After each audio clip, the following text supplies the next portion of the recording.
જૂનાગઢનું એક ગામનું નામ પાદરિયા. પાદરિયા ગામ ઉપર સાંજ પડી ગઈ છે.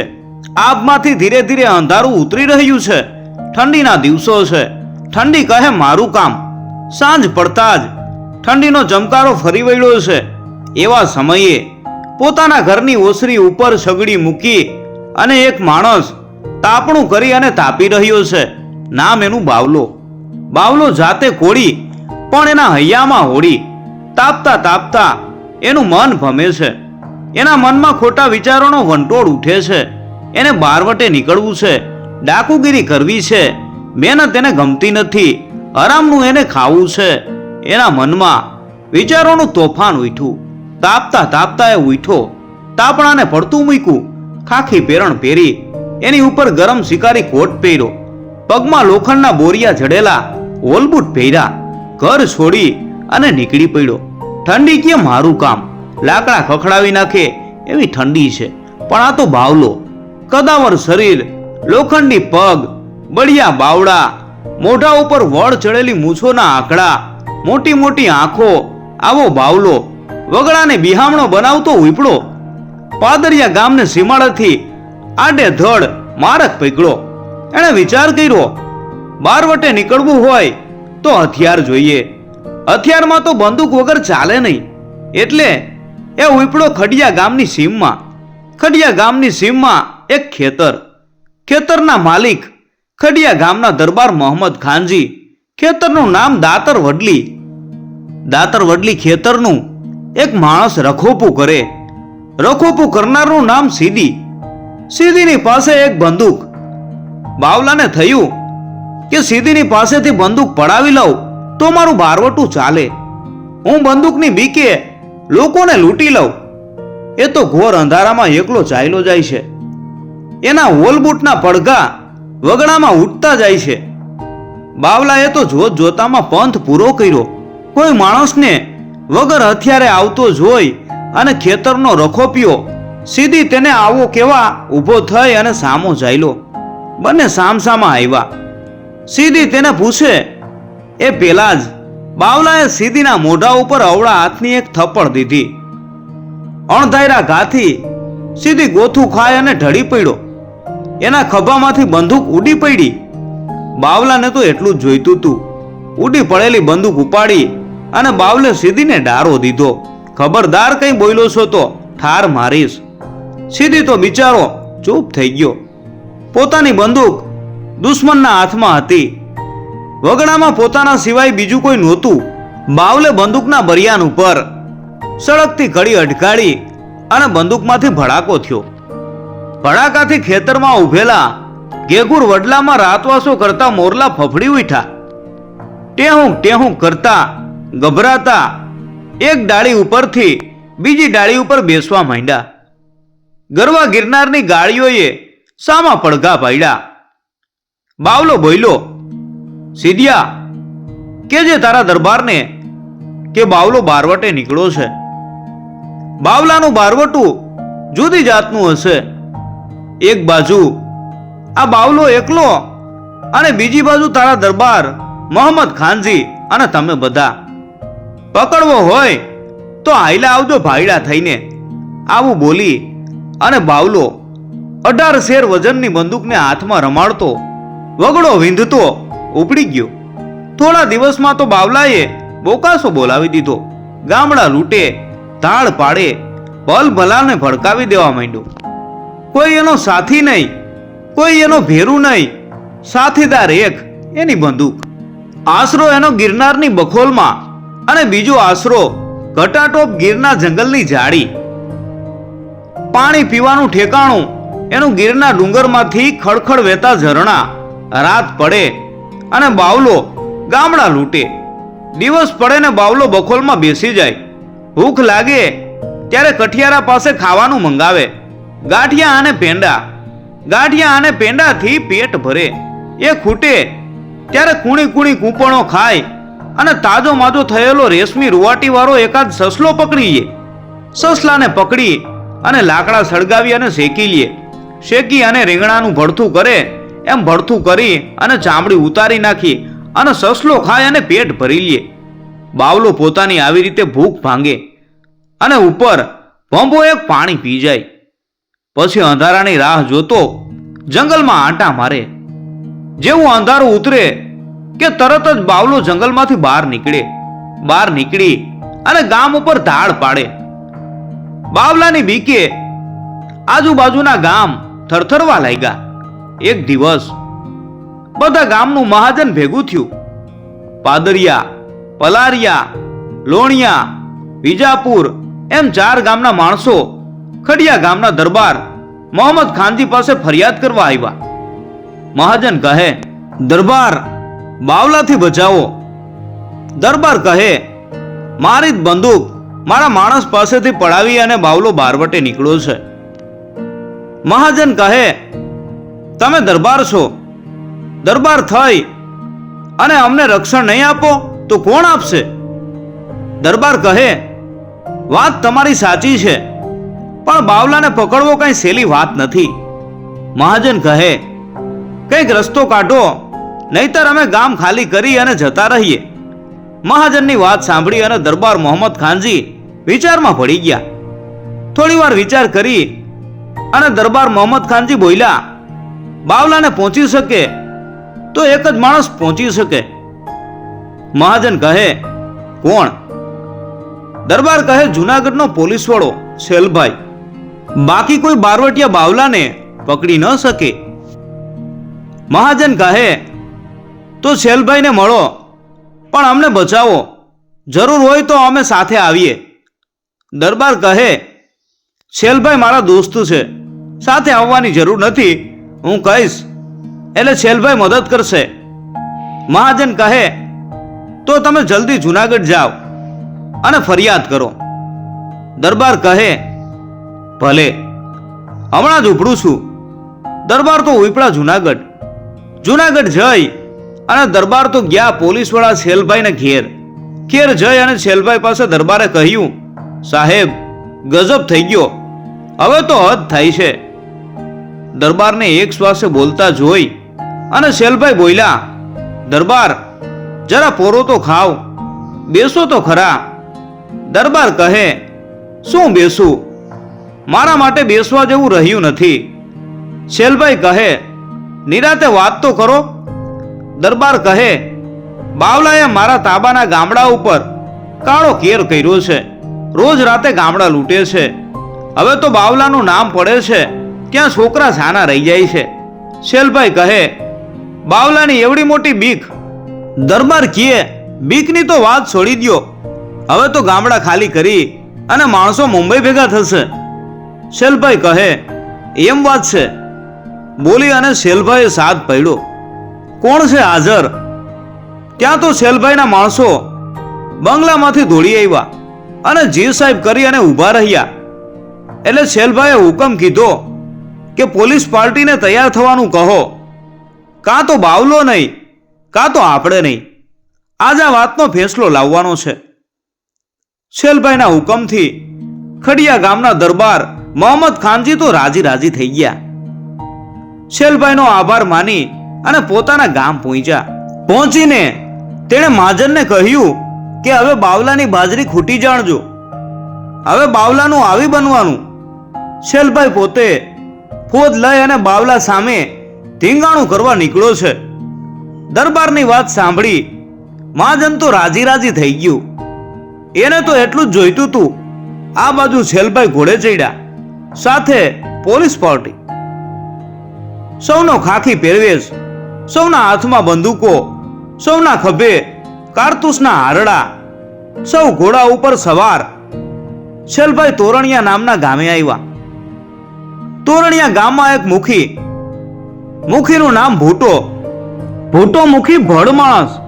બીજો એક પસાઈતાનું નામ ખોડો પણ ખુખાર માણસ. શેલભાઈ ભૂટા મુખી અને ખોડા પસાઈતાને લઈ અને ઉપડા બાવલા બારવટિયાને શોધવા.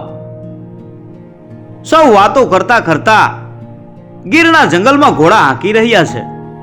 ભૂટો બોલ્યો, સાહેબ, તમે અહીં રોકાઈ જાઓ, અમે 4 જણા આગળ વધીએ. શેલભાઈ કહે, કેમ? ખોડો પસાઈતો કહે, સાહેબ, બારવટિયાના સગળ દેખાય છે. આટલામાં જ હશે. અમે તપાસ કરીએ છીએ. કદાચ છુપાય અને બંદૂકમાંથી ગોળી છોડે તો તમને જોખમ થાય. ખોડાની વાત સાંભળી અને શેલભાઈ બોલ્યા, ખોડા, એ નહીં બને. મારામાં જીવ છે એવો જ તમારામાં છે. બારવટિયાની ગોળી છૂટે તો શેલભાઈની છાતી પહેલા ગોળી ઝીલશે, પછી તમારી છાતી. હું જીવ બચાવવા છંતાઈ રહું અને તમે મોતના મુખમાં આગળ વધો એ વાત શેલશંકર ન કરે. જીવશું તો ચારેય જણા સાથે અને મરશું તો પણ ચારેય જણા સાથે. ચાલો આગળ વધો. ત્યાં તો ભૂટો મુખી બોલ્યો, સાહેબ, તમને જોખમમાં અમારાથી ન મુકાય. અમે તમને ખબર દેશું. શેલભાઈ કહે, ભાઈ ભૂટા, શેલશંકર મોતની બીકે તમને આગળ કરે તો મારી મર્દાનગી લાજે. મલક મારી માથે થૂકે, મરે તો શેલશંકર પેલો મરે, પછી તમે. ભૂટો મુખી કહે, પણ હવે પણ ને બણ કર્યા વગર આંકો ઘોડા કહી અને શેલભાઈએ પોતાના ઘોડાને આગળ કર્યો. સૌ અગોર જંગલમાં ઊંડા ને ઊંડા ઉતરવા લાગ્યા. માથે સૂરજ તપી રહ્યો છે. ક્યાંક ક્યાંક તેના પ્રકાશના ચાંદરડા પડી રહ્યા છે. બાકી જંગલમાં થોડે દિવસે પણ અંધારું લાગે છે. આવા સમયે શેલભાઈ પોતાના 3 સાથીદારો સાથે ઘોડા હાંકી રહ્યા છે. રસ્તામાં ક્યાંક ચઢાણ તો ક્યાંક ઉતરાણ, ક્યાંક ખાડા તો ક્યાંક ટેકરા, તો કોઈ જગ્યાએ તો ઘોડો માન પોતાના પગ મૂકી શકે એવી સાંકડી કેડીઓ વટાવી રહ્યા છે. એમ ચાલતા ચાલતા સાંજ પડવા આવી. ધીરે ધીરે આબમાંથી થોડા ચાંદરડા પાથરતા સુરત દાદા પણ આથમી ગયા અને જંગલમાં તો ઘોર અંધારું ઘૂંટાઈ ગયું. રાતવાસો કરવાનો પોસાય એમ નહોતું. શેલભાઈને તો બારવટિયા બાવલાને જીવતો અથવા મરેલો પકડી અને ખડિયા દરબારના ગામડાઓની પ્રજાની પીડા ભાંગવી હતી. એટલે વંકાને વિકટ માર્ગ કાપતા કાપતા ચારેય જણા બાવલાના સગડ શોધતા આગળ અને આગળ જઈ રહ્યા હતા. સગડ છેક પાણિયારા નામના ડુંગર તરફ જતા હતા. ઘોડો પસાયતો સગડ શોધવામાં ચતુર હતો. માણસના પગલા પારખવામાં પાવરતો હતો. પાણીમાં પગલા પડેલા હોય તો એ પારખી લે તેવો કાબેલ હતો. સૌ પહોંચ્યા પાણિયારા નામના ડુંગરની ટૂંક પાસે. ગિરનારના ડુંગરનો આ એક ભાગ હતો. અંધારાનો ઢગલો થાય અને પૈડો હોય એવો પાણિયારા નામનો ડુંગર દેખાતો હતો. એની બખોલમાં પશુઓ ઊંઘી ગયા હતા. એની ઉપર ઉગેલા ઝાડવામાં પંખીઓ ઝંપી ગયા હતા. આવા ડુંગરની તળેટીમાં ચારેય જણાએ ઘોડા ઊભા રાખ્યા. શેલભાઈ ઘોડા ઉપરથી કૂદી પડ્યા. એની સામે 3 સાથીઓ ઘોડા ઉપરથી ઉતરી ગયા. ઘોડાઓને ઝાડના થડ સાથે બાંધી અને ચારેય જણા ચૂપચાપ ડુંગર ઉપર ચડવા લાગ્યા. એક તો અંધારું ઘોર અને પાછા ઝાડી ઝાંખરા, કાંટાળા બાવળ, મોટા મોટા પથ્થરો, સાપ, વરુ એવા તો વનના જંગલી જાનવરો. પણ એ બધાની પરવા કર્યા વગર સૌ ઉપર ચડવા લાગ્યા.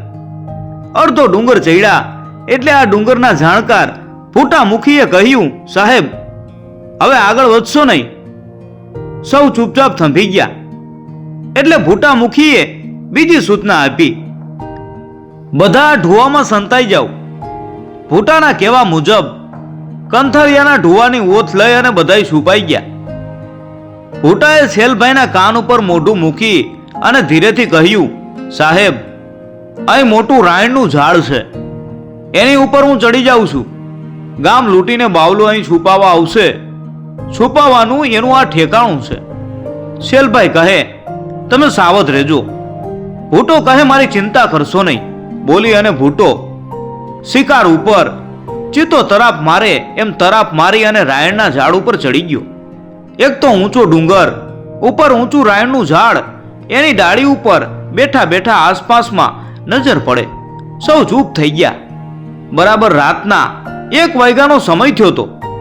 કોઈ સળવળતું નહોતું. કોઈ કંઈ બોલતું નહોતું. ત્રણેયના હાથમાં ભરી બંદૂકો હતી. ભરી બંદૂકોને પકડી અને સૌ વહેલી સવારની રાહ જોતા બેસી રહ્યા હતા. ધીમે ધીમે રાત સરવા માંડી અને ઉગમણા આબમાંથી અજવાળું ઉઠવા માંડ્યું. પંખીઓ માળામાંથી પાંખો ફફડાવી ઉડવા માંડ્યા. પડખેના રાફડામાંથી એક ફણીધર સાપ આવ્યો. આવી અને પૈડો ઢુવા ઉપર. પૈડો એવો જ ખોડાએ બંદૂકના નાળચે ફગાવી દીધો. ફંગોળાયેલો સાપ ફીંડલું વળી અને જઈ પડ્યો દૂર. ત્યાં તો સાવજની ડણક સંભળાણી. થોડી વારમાં પૂંછડાનો ઝંડો ઊંચો કરતો કરતો લફક લફક પગલા માંડતો સિંહ ભૂગ્યો. સૌ સાવધ થઈ ગયા. પણ સિંહ કઈક ગંધ લેતો લેતો નદીમાં પાણી પીવા ઉતરી ગયો. રાયણના ઝાડ ઉપરથી ધીમો અવાજ ઉઠ્યો, સાહેબ સાવધાન, બાવલો આવે છે. ભૂટો મુખી સળેરાટ કરતો રાયણના ઝાડ ઉપરથી ઉતરી ગયો. ગોઠણભેર ચાલતો ઢોવામાં પહોંચી જઈ અને પોતાની બંદૂક હાથમાં લીધી. ચારેય જણા બરાબર સાવધાન થઈ ગયા. હાથમાંની બંદૂકો બાવલાના આવવાના રસ્તા ઉપર નોંધી. શેલભાઈએ ઢુવાની આડસમાંથી સહેજ માથું ઊંચું કરી અને જોયું તો બેતાજ બાદશાહની જેમ બારવટીયો બાવલો આવી રહ્યો હતો. કટ કટ ડુંગર ચડતો હતો. ખંભામાં હમાયચો હતો. બીજા ખંભામાં પાણીની ભરેલી ભંભલી હતી. હાથમાં બંદૂક ઝૂલી રહી હતી. એને કોઈની બીક નહોતી. એના દિલમાં સહેજય ડર નહોતો. ઓલ બૂટના પડઘાના અવાજ એના પડતા પગલામાંથી ઉઠતા હતા. બાવલાને નજીક આવતો જોઈ અને ખોળો પસાયતો ધીમે સાદે બોલ્યો, સાહેબ કરું ભડાકો? ખોળાના સવાલનો જવાબ દેતા છેલભાઈ બોલ્યા, ખોળા, હું છેલશંકર સંતાયને મારું તો મારી મર્દાનગી લાજે. એને નજીક આવવા દે, પછી આપણે પડકાર કરશું. એને આપણો સામનો કરવાનો સમય આપશું. ભૂટો મુખી કહે, સાહેબ બાવલો નિશાનબાજ છે. શેલભાઈ કહે, આપણે પણ ક્યાં એનાથી ઓછા નિશાનબાજ છીએ. આપણે પણ ધાયરા નિશાન પાડનાર છીએ. એટલી વારમાં બાવલો બેફિકર બનીને પોતાના રોજના રહેઠાણ પાસે પહોંચ્યો. જેવો બાવલો નજીક આવ્યો કે શેલભાઈએ સિંહ છલાંગ મારે એમ છલાંગ મારી અને ઢુવામાંથી બહાર કૂદી બાવલા સામે બંદૂક નોંધી અને પડકાર કર્યો, બાવલા શરણે થા. અણધાર્યા પડકારથી બાવલો ચોંકી ગયો. કોણ છો તું? હું છેલશંકર. સરવૈડો છો કે બંદૂક ઊંચી કરી છે તો ઠાર મારીશ. એટલું બોલતા તો છેલભાઈની આંખમાંથી અંગારા ઝરવા લાગ્યા. બાવલાની બંદૂક ઉપડી નહીં. હજાર હજાર ખોરડાવાળા ગામડાના 5,000 માણસોવાળા ગામડાને એકલે હાથે લૂંટનાર બારવટીયો બાવલો થડકી ગયો. 5,000 માણસોને ડરાવતી બાવલાની બંદૂક એક જ માણસ સામે મોંઘી બની ગઈ. શેલભાઈએ બીજી ત્રાળ પડી, બાવલા બંદૂક મૂકીને શરણે થા, નહીતર તારું મોત મારી આંગળીના ટેરવે તોડાઈ રહ્યું છે. બંદૂકના ઘોડા ઉપર આંગળી દબાવવું એટલી વાર છે. બારવટીયો બાવલો બકરી જેવો બની ગયો. છેલભાઈને શરણે થયો. બાવલાને ડુંગરની તળેટીમાંથી નીચે ઉતારી અને છેલભાઈ જુનાગઢ લાવ્યા. ત્યારે છેલભાઈની સુરવીરતા ઉપર લોકો નવાઈ પામી ગયા. મિત્રો, આનું નામ પોલીસ અમલદાર. આ વાર્તા છેલભાઈ શૌર્ય કથામાળા ભાગ 5 માંથી લીધેલી છે.